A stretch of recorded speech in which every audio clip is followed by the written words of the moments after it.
Today, News Channel 5's Olivia Michael talked with a local pastor who lost a child to a medical mistake, and it changed the course of his life.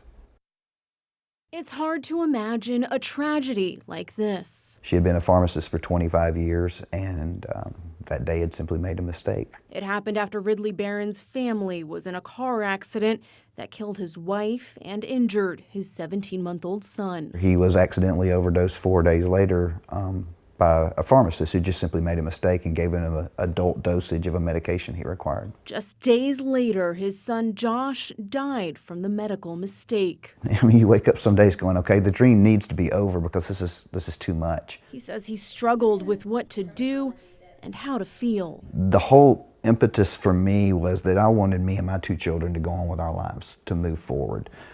I was anxious to do that, and so forgiveness was, of course, the first thing that had to happen, not just for the pharmacist, but for me. It was a step towards healing. Another one came when he was invited back to the hospital to share his story. But it was just the beginning.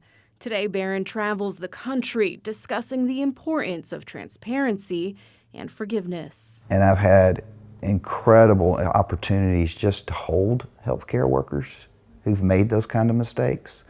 I've had the opportunity to talk with 3 or 4 who were on the verge of suicide. He calls healthcare workers like the pharmacist in his story the second victim. Every single one of us will make mistakes over the course of our lives doing things. Mistakes in how we handle relationships, mistakes in how we handle our jobs, all kinds of things. As a victim of medical error, his message for others is clear. As long as you've got breath, you've got hope. It's just a choice you make to choose to see the good and the possibility in life. Olivia Michael, News Channel 5.